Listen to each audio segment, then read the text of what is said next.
Setin kapati asam tak lahan mo tak kariba si sandi ini sandi boy hasan boy nakaraw ni DP ni katangwa kapati kumbo senapati ang zona ang talsong ko hiwi talsong na ang sinyo pati buah tiho jang pati ni buah na hasan no umluwa ko kaysa kagiyalo ko ngay tuho sa nga hoyo pasa ka masan ta wa dam leki pa ang kasi naman nasagaw ni chihu ni kai kolam ti naman ni gun ti un ti ru ni kapakai di sun na kang ta tang ai ta pipe cha ke lon de zo zo la nga ke hon kan si chu phata cha e khat lu khap khat tu yong ga choi thao te lu khap khat tu ta ga choi thang le to hi senapati blood ha ipi ha CT scan lak na kan pi ke ta happy num na sawali nang mo na niaw line gial do yang de da niaw la ya kan pu le le ji lai happy na niaw la ya kan pu le le ji lai on gial do yang de da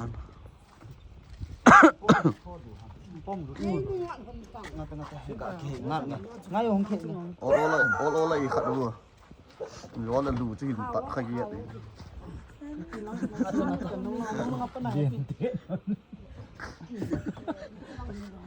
cái nồi tao là cái bia bay tan vét suy nào rồi cái cha gì à ok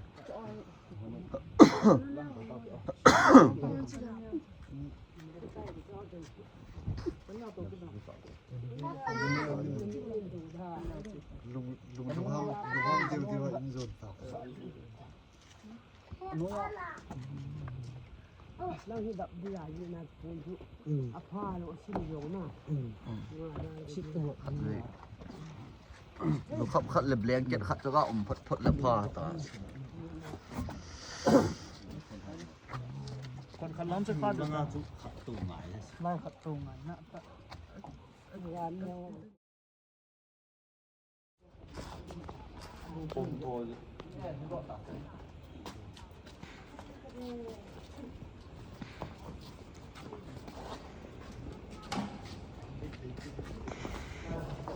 ngay tập quất cho gạo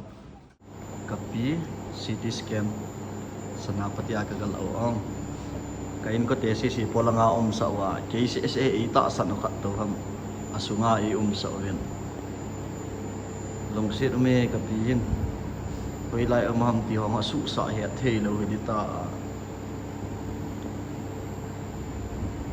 ma dam do na te dinga he pan na sata ki la he ang ke Kapi KP mong KP ta cho lung na chim se na ka kizen man lo pha na cho chi kanu anu Kapi dam do na te dinga na sata pan ke la he in ong dam do na te dingin ta na nen gel do chi wo su bi te ho pi in a pi ta ma ki sai happy na dam ta ha ti chen om thim be ta langa phone nang camera na be ya nang dam na dinga bol the an bol tu na dam pai ta jing ting na dam ni ta cha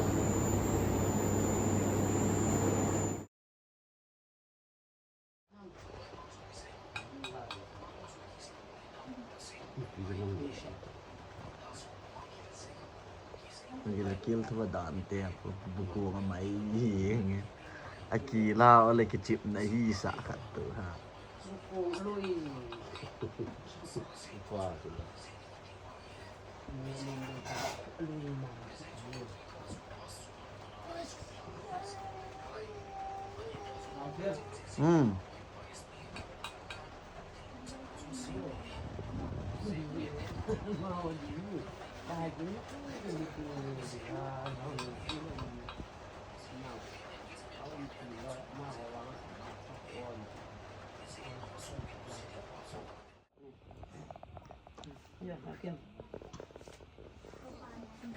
Kok makanan agak mana? Tapi sok dia tak dam dekat tiba biasa yang biasa yang kangai badan. Iku te la mentalona, inu te la katsa mentalo. Ama te agak ama ada. Iho lo se ada ngagom ni so mana. Kai mak di bapang. Ke dong no. Ka upa mentang wang dam nan lang la ama lang nung ndak yang tu namu nung ndak yang dengan ini. Ayong nak mayong ko tulay ko amit sa saa hita ko ko man happy si nang dam se ding kile taong nung dam ding pathen daw to mang san tin te apui le ho zo se jang pathen dam na pi min lang ka ti ka lang hospital yong de hospital yong mi tam ta ding ke pa ni chu na imo dengan kipan ang so na dengan na man pa yung ataw na hindi mo hallelujah hallelujah Lord people pakay tuni ni po ayong siapa ti anang maanga panpina katumte na laiba ke ho dengan pa hoy da pa ni pi na la jalun nako magipatu kasi hallelujah tinang makatang mo pakay dei se ni ko hi ke ho a hilong yin na nga ahin Hiji jun pakai kapute ho jong khatsa am tapon kanute ho jong am tapoi tu ni him pakai kapi se he lungmon pi ta akane jo hin atsa te hin atute kahibin amote hin kabon sawa hi amahi lungmon na le kipan akane jo hin tu chukan pakai anta sadam lo na hun netan Mission hospital an bin kanaute ho yo sin kapunya ho in Hiti jun pakai nang man hai na hu na pi beki na ai ni ko na jo pi na tu a jong jen be the dinga je ni na ko ma ki pa tu ka sen pakai nang ma ka thang ba be pakai bo ti hi ni ta a dinga o pakai sum na pa jong dam ta a ki pa hi je in a asabe se ye ni yong na pakai ka pu neu te ho ka nau te ho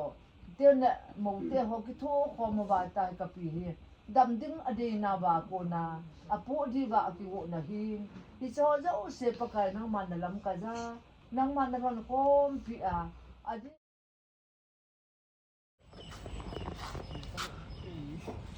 happy thung ta ve nang ke jan na de nang ke jan na de hospital thung ta ve chila ya tu sa te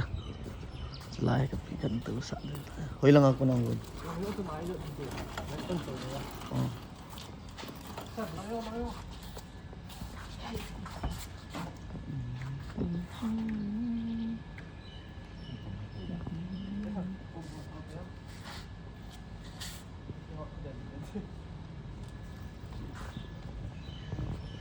Kau pupil lang ako na ki hungwang daga riwang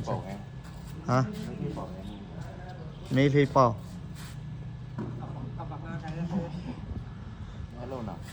asu sa he yang ki ka hao mail hay ham doctor pa cha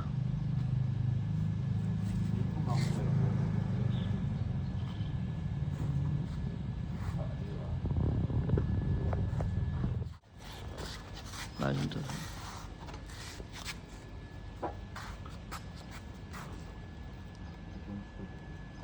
ikat ani ngacun dia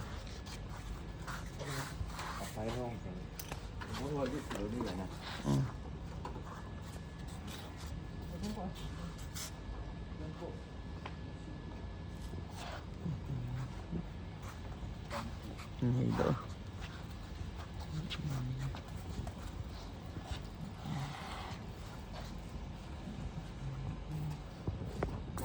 Jan la im lo lewa gari kan tol kapi kan po lao tin ka ke zam chap yeng chilanga he khat ke zamin ke jong he lai kong ke zam de ka ha bun mo mo lo ta ai mut su ya ke i mut na dio sam khat be cái dầm miếng lô lục phải ông hệ cái sủi à có tiền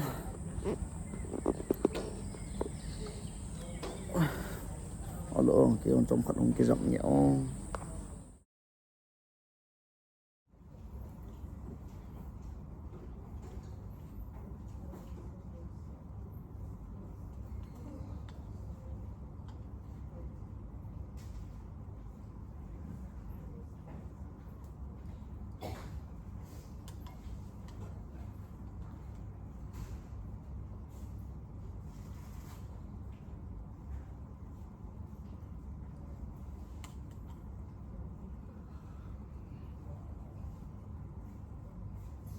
đón biển ha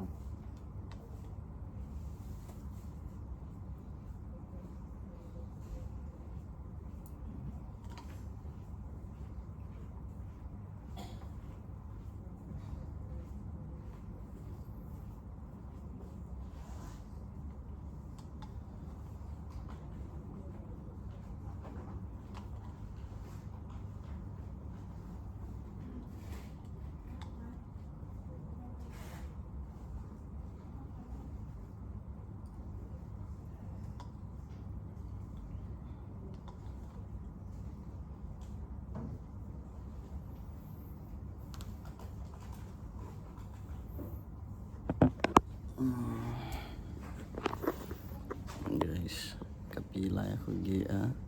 kê lại cái gì kê lại cái gì Kapi chúng aku gi xin cả chơi hello supite ho na bon savin AIIMS Guwahati Hospital aku nin sing kapa kan bolvin lung dan yang na lesit chunga la dammo ha sa na lo thi ai poen misona kangpupi misona ko na chun AIIMS lang Guwahati lang kalungkit on tan kalungkit tawin Kapi Kapi adammo no in ke ka in atupa in ting le atunu ji pa in ating la mo nu to ka chiwin mili ham ka chiwa to hen AIIMS Guwahati muna kajan lai tau hen ama hi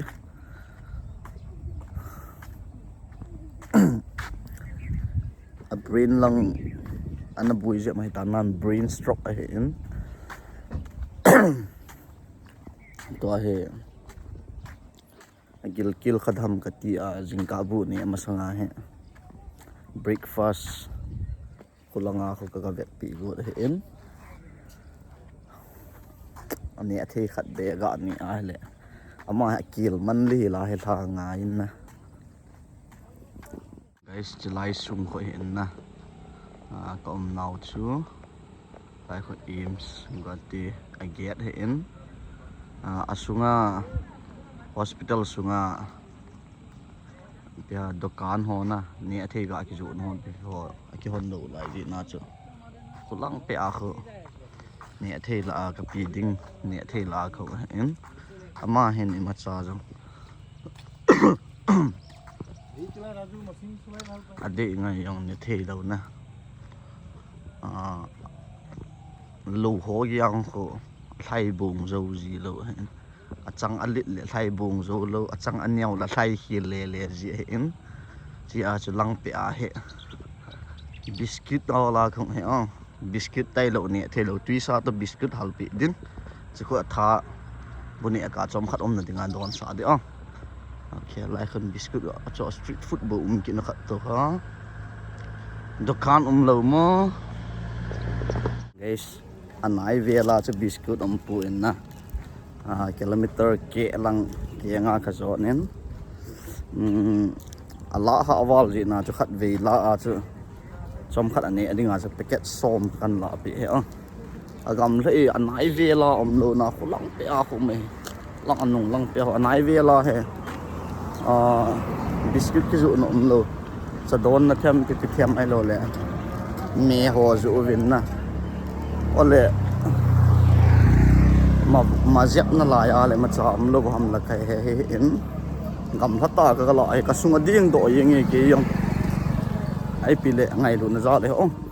boi pui over Trong phát kiêng laman ki zot zo nungin ong ki sung kitai I love AIIMS Guwahati ang no me mun bit bit compound ho alit dan government na ma hi le na ai wang gam la ta Guwahati hel lang ai ti Guwahati ning lang ti da ning chong lang pe thing thang lang ai ta vet vet ne yo si mul ai yo lang ta bang ni anup na za chum be okay kêu na mun kong thong kit tha OPD à kêu hi OPD ở chung chắc này có mấy là ngà con hay chỉ là nai không là ngà con nào phải chỉ là cái cầm ra dẹp nai lăng kêu là ông sung đi ngay ông ấy nhá sao mà ông một vài khu cái tung đấy guys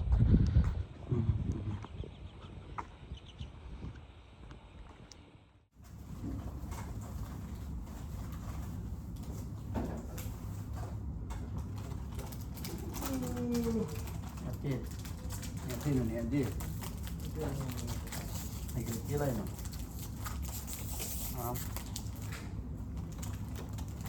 Kita nunggu ada kita. Bikin bet tu nak.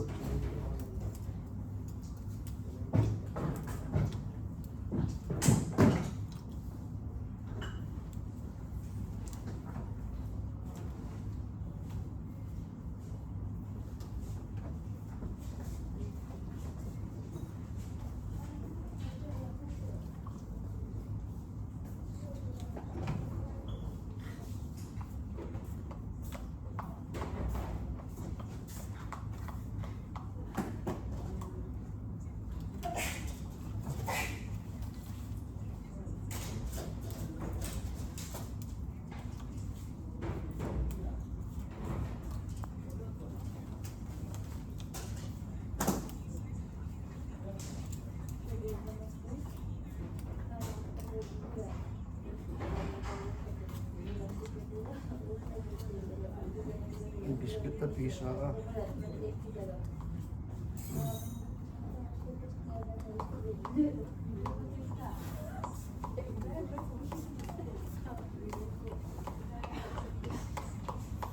Ini pukul banana lagi. 얼른 같이 Wait.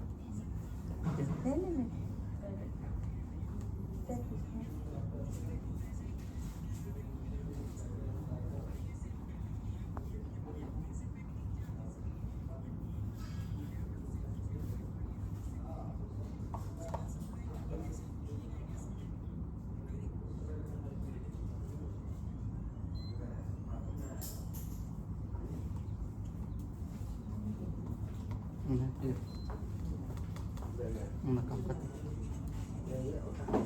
And you have to bring this to the plate, huh?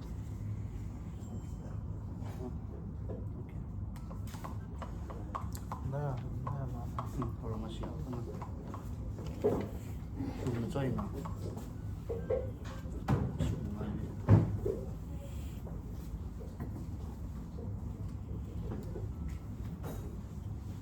워낙 빛이지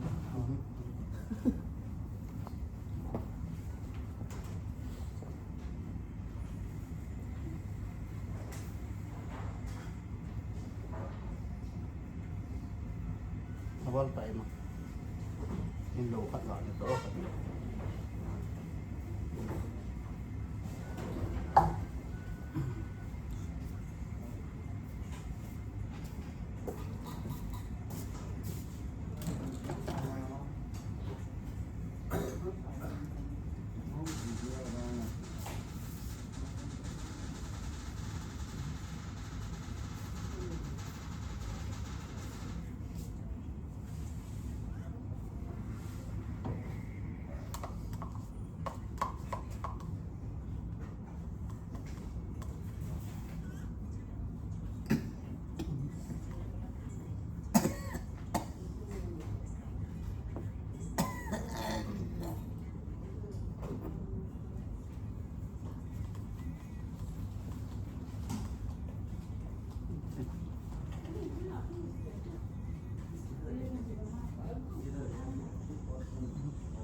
pin don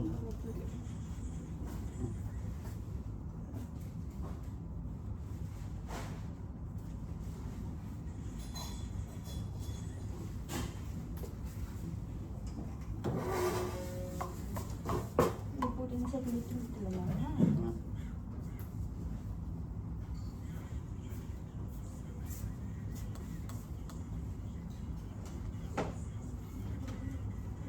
khát nữa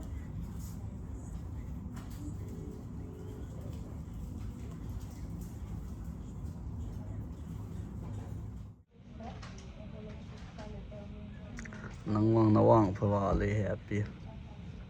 nunga hon ka khut tu ji go a koi ma ki tu sa le la he ka te nangin nok ta na hi ti tu tu yang pi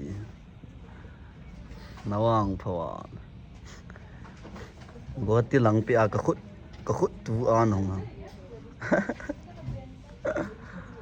nunga hon ka khut hi ti he tu ji go na ka da ji nang na tu ji ne na ne thi na ne be dham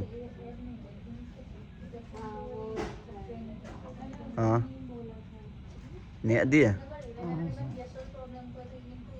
là nè lâu điên phát tán na va tai mà thì nè ha nè hiện nam happy nè hiện na ấy hiện gì lâu chỗ gặp gì hen nè khất lại bón hoa khất rồi tôi ai hoi lo ang hay zol set na yan khát là tiyung hindi na dam pai di ta la happy nang jing le thai la na dam ding in la ngai ke le di udan ta ha na hoi che che te na mial long hoi che che te in lang an chi nom tang ha in lang an chi nom ta ipina sei jam ka het thei lo chu hello so piti ho na bon chaw ni khupa khan bole WhatsApp hi in Facebook hi in Insta hi in chuting la YouTube comment hi in mi tampi hin kapi thu nan na nain dong kilovin I chan chan na phau tam iti ham hoilang na su tam ipiti na zen hom ti ho chu tampi comment ong in ting le number kini ho chun status ho dunga chu like ki umam ai lo la iti ki zen ham ti ho chu na het diu he na number nei lo ho wang chun mi elung gimpi ta to e ngai lu elung gimpi ta to mi tampi nom ji ji na chu chom khat thu dan ho kan sei go he in ichi misona kuna ko hung do chan gi chun he tawin misona kuna khong do ba chun cycle lang ekhat CT scan ke la na chu aki hon do lo lai ji na chun ai chi technician pa chu ni si in thei pu in abui ten emergency ho hi teng lawang chun doctor pa chun chi technician pa chu kom ho he in phai langa he in na doctor pa chun akul ji atia chu CT scan ho chu la ji he in emergency ho abui ten ha sa ten ho chu chi ki hon CT scan ke la ding ka ti lai ta chun phai sunga hun tiu ham ipi tiu ham aman ni ho chu he in me leo ipi buina ngamtin ji na chun chi technician pa chu hong do thei ta pu in che pha na chun cycle kala thei ta pu win chi jan chu lungdon lungim lung kham manin ina mo ding ina mo gi ding tia ka ki bu lai ta over hin senapati blood clinic CT scan kela ji na te chu ka phone in hi le gel pha lo lambe in enge tu ni chun ka sim uvin kan sim phatawe ati pha na chun ke ho jong chu CT scan kela the tai ti ka za chun azan mama in pungku makhai langho he da ma chun kapuyun CT scan ho khan kela ovin kahong kele da vin chi zana chun ina ka gi ovin CT scan chu misona doctor ho a result chu ka vet se ni le chi brain stroke athu lang stroke matai athu akuna ki panatai brain stroke in mission hospital la ki jan thei pun te ti phat buchun anai vela ga jan thei ding chu ka vet leo kohima chi se chu pai o mai tan kohima yong chu ti le oking ho chu ti le private hi ki ji na chu 80 loi sum le pai nei lo dinga chu ma ki nei tan chi pha na chu kong kyo ho khom ki lovin gwati langa kani ve na amai ka contact un chi AIIMS hospital a he chi government a hin su yong ki su in tu yong ki tu sil selin chi langai hongun brain lang ho jong hoi ten chong cha ve ji na ve anti pha na chun kyo yong chu gwati lang chu kapaniaw gari kan ki thumun kahin zu na he chi gwati lang pe chi ne ding gari cha po ya bui ji in na chi civil ambulance ka sei leo gwati lang ka phaji pu we gamla pe na dimapur ge bo ka taove ti win e chong chu izat ti tai bara 15 ti tai 15 ti tam 13 ti tam ka he thei ta pu 15 ti la kilometer I think misona ka do kit leo 30 dimapur ge bo ka chi khawin 13 ka lo ve ati win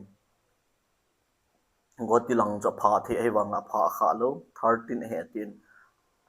pui chok deu tam ka ti kit leo ambulance na seat pe ta hi kit ji nin hi chi KSU ho ka kul kit le KSU ho chun goti ge chu midang 30 a chi hin nang ho ni le 20 na ka pu the he tin 28 ho chu ine ya le ipi ho ta ki diaw dam na pha na chun ka panel je jampa ga ma bui ji na cha gari ka na thum lo hin na chi le wa le thai le na ding hau ji na ka na thum lo hin la kain upai lo phanen kapi to ka pu thon ka sein hi le ka panel chu na ta bui be se la ki pui win tia an phal pha na chu he gun to ke to erection to kapi to ka mili in ka zui wa ka pi ka pui hin na ka chi wen zan pungsigi makhai vel ho aka ki pat do un azing ka punga minute 20 ho da ma he AIIMS ka galut no hen AIIMS chun ka galut thun wa chun u te khat mangku chi AIIMS na tong khat nin amon aman jong na satai nei ki thu pi win ki pa ma win ama chung sei jolo ki pa thu ka sei win chi AIIMS ka thun wa chu kyo hin asu sai ma cha khe lo hoi lai ticket ke ka hoi lai pi umam tiong chu ki hello ba hin na ki chi kha lo ji na chu chi ka galut ma chun aman ei bui pi win emergency room ei koi ma sa pen min ti chun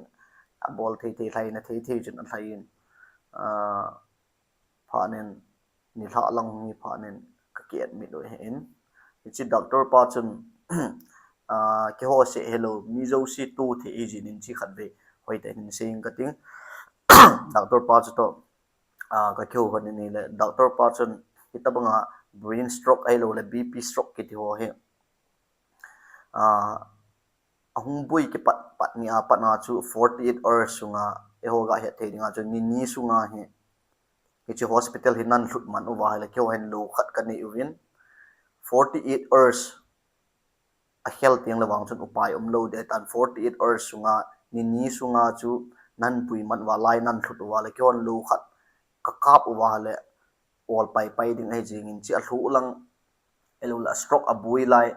a cell a thilai chu a recover back zu in 48 hours a health yang lawang chun a thidio si thi chai ji ep kilo jong lo pai ji lo bai tai ti cho se in